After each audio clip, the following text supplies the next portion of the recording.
Olá, meus amigos, você que acompanha o nosso canal no YouTube, Eletrônica e Telecomunicações em Casa. Nós vamos fazer um vídeo dica rápida.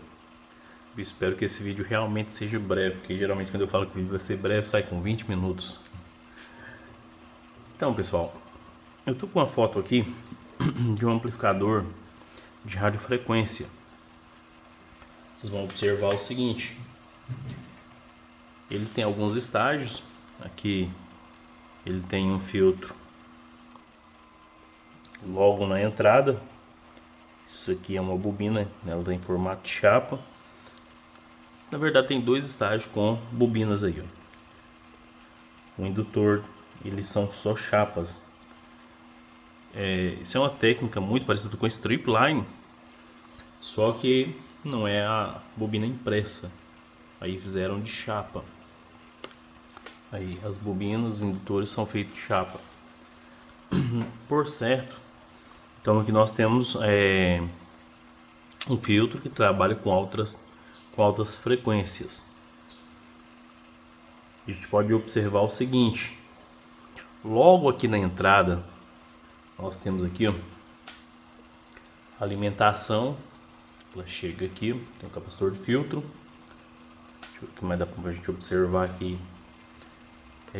Vai alimentar aqui a base do transistor e o coletor, aliás aqui a base, né, desculpem, alimentando aqui a base do transistor. E do outro lado aqui deve ter o transistor menor, não tá dando para ver, mas provavelmente tem outro transistor aí. E aqui nós temos outro transistor. Ah, tá.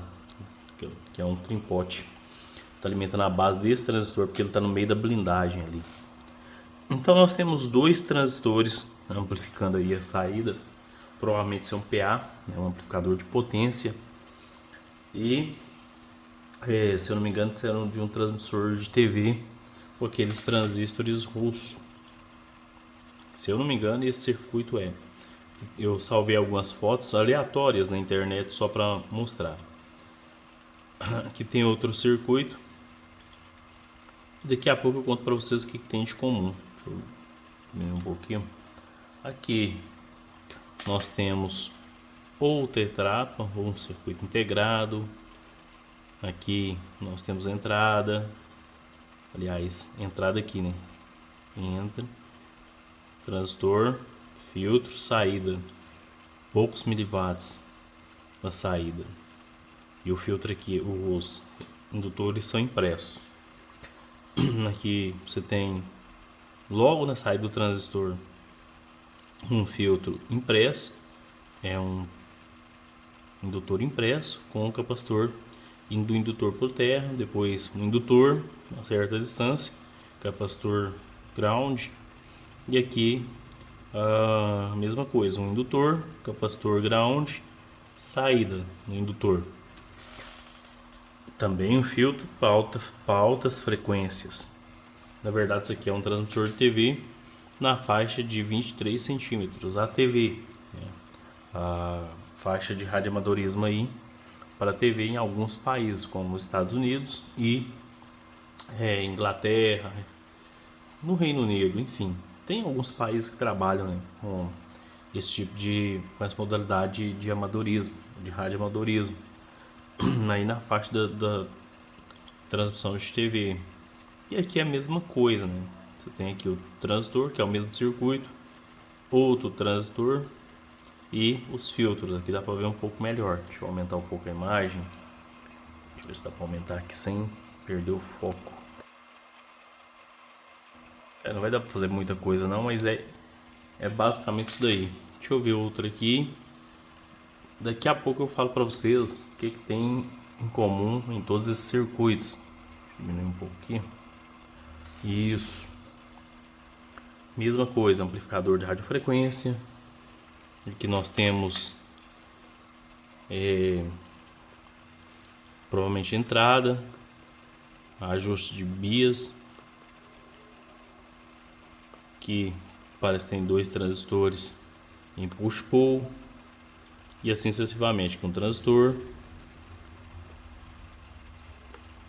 que não está dando para me identificar a entrada e saída.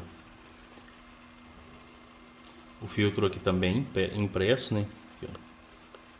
Transistor, provavelmente os transistores estão na parte de baixo. É uma técnica que é utilizada aí para evitar interferência. Aqui também a gente pode ver só que ele está na parte de baixo da placa. Talvez não vai ficar tão visível para vocês, mas aqui são dois transistores em push-pull, filtro, né, com a bobina impressa. E a questão não é nem as bobinas impressas, ali tá 2 a 23 centímetros transverso, que é transmissor para a parte de TV também. Aqui nós temos um filtro, se eu não me engano, um passa alta, aliás, um passa baixa. Os indutores estão da entrada à saída. Passa alta, no caso, seria o inverso. Os capacitores estariam alinhados e os indutores indo para o ground. Outro filtro.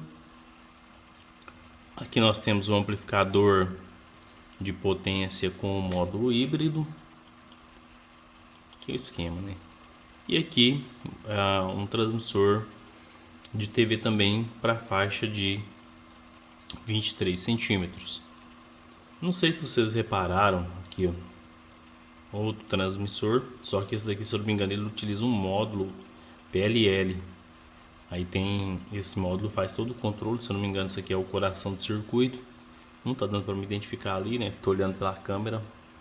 Aí tem os estágios aí. Faz geralmente uma frequência intermediária que soma com outra frequência, gera a portadora do canal, né? Vai transformar essa frequência intermediária em outra frequência na portadora do canal, vai amplificando e modulando as etapas de áudio e vídeo, depois o combinador e o amplificador de saída, o PA. Enfim, eu não sei se vocês repararam, aqui tem outro amplificador também para 23 centímetros. Aqui, mesma coisa, indutor, capacitor, né, fazendo filtro aqui, ó. Isso aqui é muito utilizado também, principalmente esse formato aqui, em conversores de radiofrequência para faixa de V e UHF. Então, para converter de uma faixa para outra, muito utilizado esse tipo de filtro. Aqui a questão não é nem falar dos filtros, e sim, não sei se vocês observaram um elemento comum em todos os circuitos aí, é a blindagem. Quase todos os circuitos que apareceram aqui, é uma imagem. Quase todos os circuitos que apareceram aí, ó, quase todos os projetos, um amplificador, alguns transistores aí, ó. Tô olhando pela câmera aqui, ó. Esse aqui é um transistor. Aqui tem outro. E aqui tem outro, a entrada, né? Enfim, quase todos os circuitos aí tem a blindagem. Por que que eu estou mostrando esse circuito e por que que eu resolvi gravar esse vídeo? Escolhendo, nós partimos dessa imagem aí. É muito importante você fazer blindagem de circuitos de radiofrequência. Principalmente porque circuitos de radiofrequência geralmente são muito instáveis. Outro dia vocês viram aí, eu estava falando sobre o carrinho, estava falando que eu ia fazer aí o filtro, eu acabei fazendo, só não testei. Aí eu vou colocar aqui na placa, ó. Essa aqui é a pré-ênfase de vídeo. Provavelmente isso aqui é só um filtro com a largura de banda de 4 MHz, seguindo lá o esquema.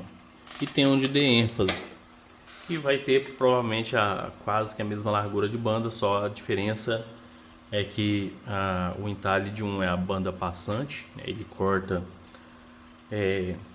as frequências acima de 4 MHz e o outro ele corta as frequências abaixo de 4 MHz.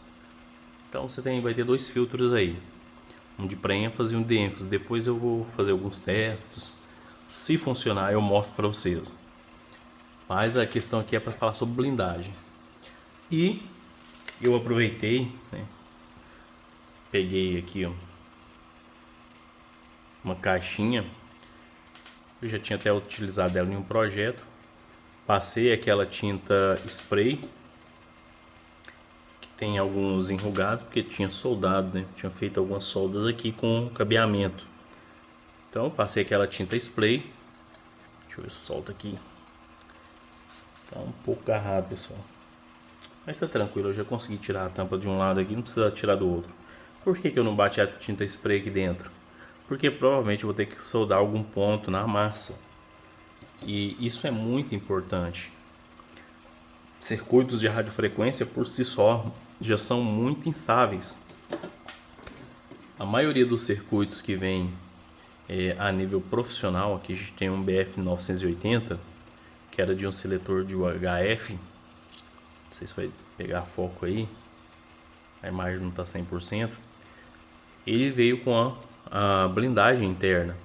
Se você pegar aqueles LNA, aqueles blocos também de frequência intermediária dos receptores de antena parabólica, onde você converte da banda S para a banda L, da banda L você converte lá para, você vai transformar depois, né, vai rebaixando a frequência até chegar no canal de TV e faz a separação de áudio e vídeo, enfim, ou gera aquele sinal do modulador para TV, para os canais 3 e 4, né, que algumas TVs antigas não tinham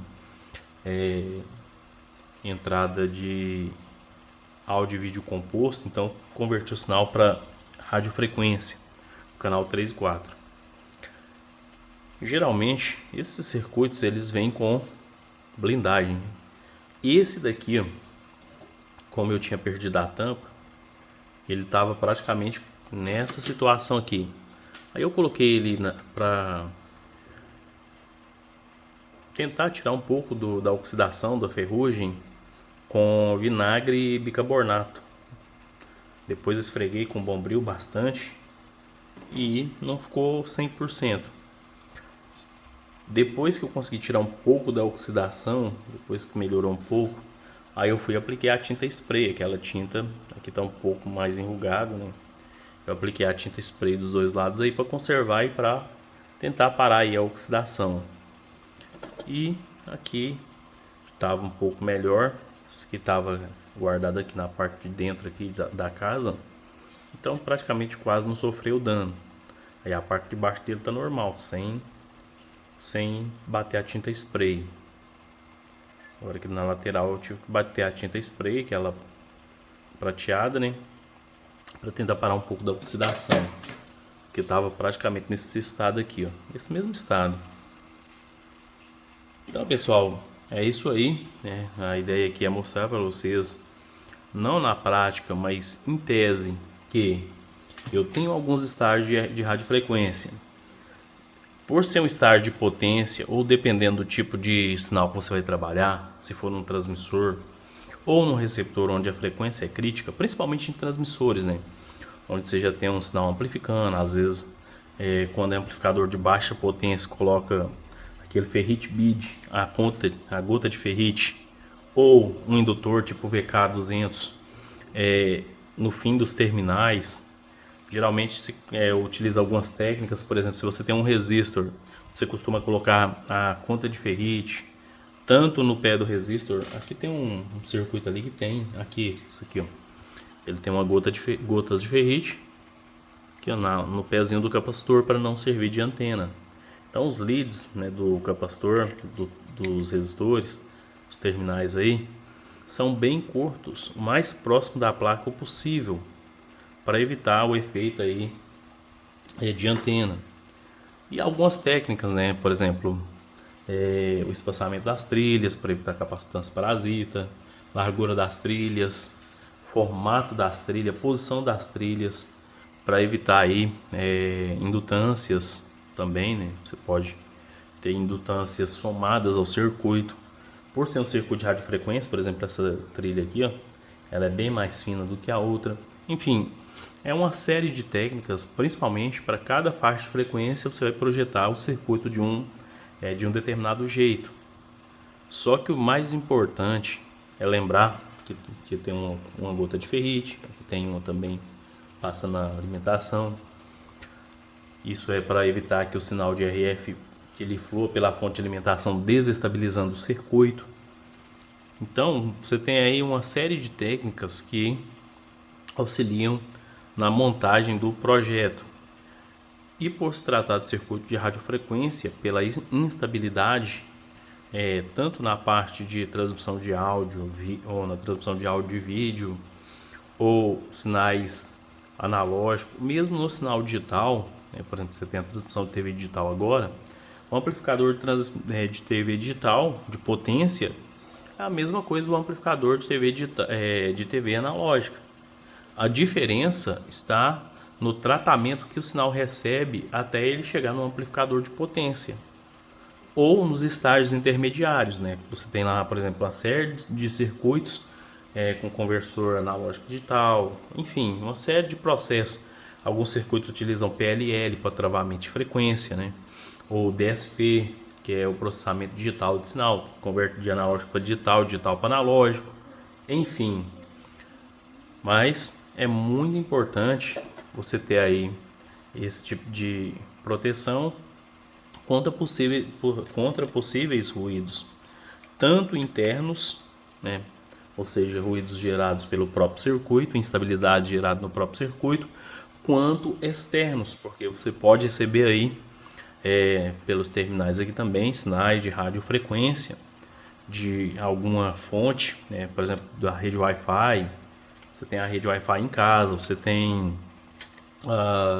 uma emissora de rádio, de TV mais próximo, uma emissora de AM ou qualquer outro tipo de interferência externa, e a blindagem vai ajudar o seu sinal, né, ser transmitido, ser levado de um ponto para o outro com a melhor efetividade, ou seja, você vai ter a melhor eficiência. É isso aí, espero que vocês tenham gostado. Um abraço e até os próximos vídeos.